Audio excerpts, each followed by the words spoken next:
Hello' everyone, মোৰ চেনেলৰ অন্য এটি ভিডিঅ'লৈ সকলোকে স্বাগতম জনাইছোঁ। আজি মই বনাবলৈ লৈছোঁ আমৰ আচাৰ। আমৰ আচাৰ কেনেকৈ বনাই আপোনালোকক দেখাম। এয়া লৈছোঁ ঘৰৰে আম হয়। মুখটো এনেদৰে কাটি ভালদৰে ধুই মেলি ৰ'দত শুকুৱাই লৈছোঁ। আৰু এতিয়া এনেধৰণে মই দুফাল কৰি সকলোবিলাক ফালি ল'ম। সকলোবিলাক ফালি লৈ এনেকৈ মাজৰ অংশ যিটো এইটো গুটি হয়, এইখিনি জাম ধৰা নাই, আমখিনি কোমলীয়া আম হয়। আচাৰ ভৰাবৰ বাবে এনেকুৱা কোমলীয়া আমেই ভাল হয়। সকলোবিলাক এনেকৈ ফালি ল'ম। ফালি মাজৰ অংশটো আঁতৰাই নিজৰ হিচাপত কাটি ল'ম।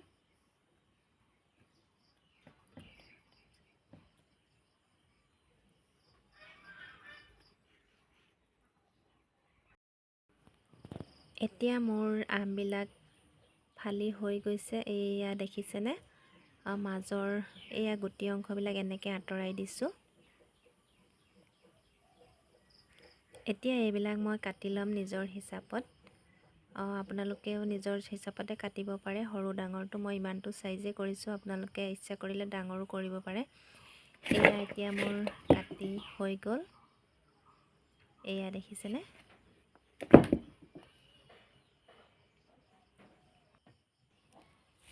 এতিয়া ইয়াতে মই নিমখ দি দিছোঁ। নিমখ অলপ সৰহকৈ দিম।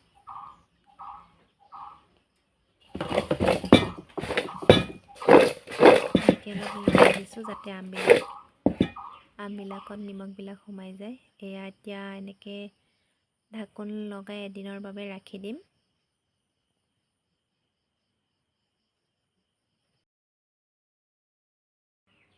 এতিয়া দুদিন নিমখত তিয়াই ৰখাৰ পাছত এনেকুৱা হ'ল। এয়া অলপ পানী ওলাইছে। আপোনালোকে ইচ্ছা কৰিলে এদিনো ৰাখিব পাৰে। মোৰ যিহেতু অলপ অসুবিধা হোৱাৰ বাবে মই দুদিন ৰাখি থ'লোঁ। এয়া এতিয়া দুদিন ৰখাৰ পিছত এনেকুৱা হ'ল। আৰু এতিয়া মই এটা খৰাহীত আমবিলাক টুকি লৈছোঁ। এয়া ধৰিব পাৰিছে আপোনালোকে। এয়া পানী ওলালে আমবিলাক এনেকৈ খৰাহীত মই কাঢ়ি লৈছোঁ। আৰু এখন চালনী, এইখন চালনীখন মই ধুই মেলি চাফা কৰি লৈছোঁ। এতিয়া ৰ'দত মেলি দিম। খৰাহীৰ পৰা চালনীত এনেকৈ বাকি দিছোঁ আৰু ৰ'দত শুকাবৰ বাবে মই মেলি দিম। এয়া এতিয়া ৰ'দত শুকাবৰ বাবে দিম। আজি যিহেতু ৰ'দটো চোকা, সেয়ে এতিয়া শুকাবৰ বাবে মেলি দিছোঁ। আজি দিনটো ৰ'দত দিয়াৰ পিছত এনেকুৱা হ'লগৈ। আচাৰ বনাবৰ বাবে এতিয়া ৰেডি হৈ গ'ল আমবিলাক। আমৰ আচাৰত মই বিশেষ মছলা নিদিওঁ। আপোনালোকে ইচ্ছা কৰিলে দিব পাৰে। মই ইয়াত পাঁচফোৰণ অলপ দিম।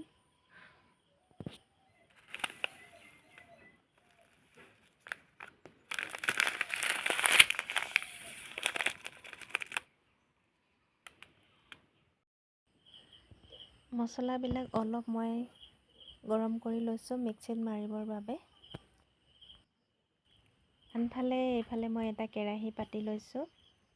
আচাৰত দিবৰ বাবে মিঠাতেল অলপ গৰম কৰি ল'ম। আপোনালোকে ইচ্ছা কৰিলে কেঁচা তেলো দিব পাৰে। মই কেঁচা তেল নিদিওঁ, সেয়েহে অলপ গৰম কৰি লৈছোঁ।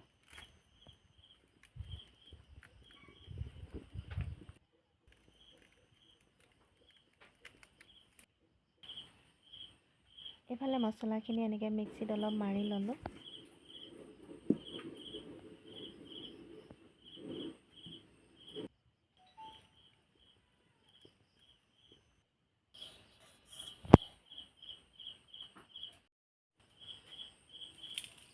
এতিয়া আমবিলাকত মই অলপ মছলা সানি ল'ম। বহুত বেছি মছলা নিদিওঁ, কমকৈ দিম। আপোনালোকে ইচ্ছা কৰিলে সৰহকৈও দিব পাৰে।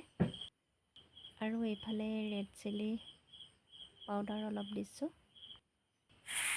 আৰু এতিয়া বাকী থকা মছলাখিনি ইয়াতে ঢালি দিছোঁ। অলপ হালধি গুড়া দি দিছোঁ।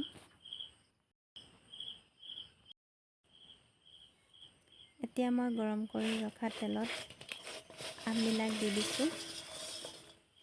আমবিলাক দি পেলাই অলপ লৰাই দিম।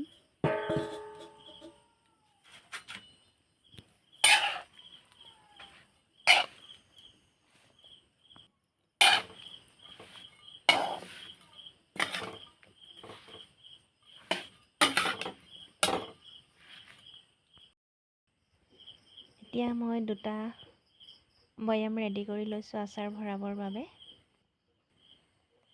এতিয়া আচাৰবিলাক মই বৈয়ামত ভৰাই দিম।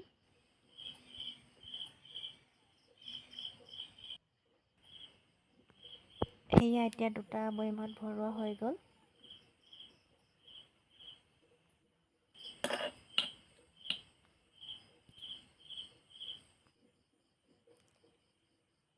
সেয়া এতিয়া 2টা বৈয়ামত ভৰোৱা হৈ গ'ল। সেয়া এতিয়া আমাৰ আমৰ আচাৰ ৰেডি হৈ গ'ল। ইফালে 2টা বৈয়ামত ভৰাই দিছোঁ। ভিনেগাৰ নিদিয়াকৈ আমৰ আচাৰ এনেধৰণে আপোনালোকে বনাই চাব। এয়া এনেদৰে তেলটো এতিয়া দি দিছোঁ। তেলত আপোনালোকে জুবিয়াই ৰাখিব, তেতিয়া আমৰ আচাৰবিলাক বহু দিনলৈকে ভালে থাকিব।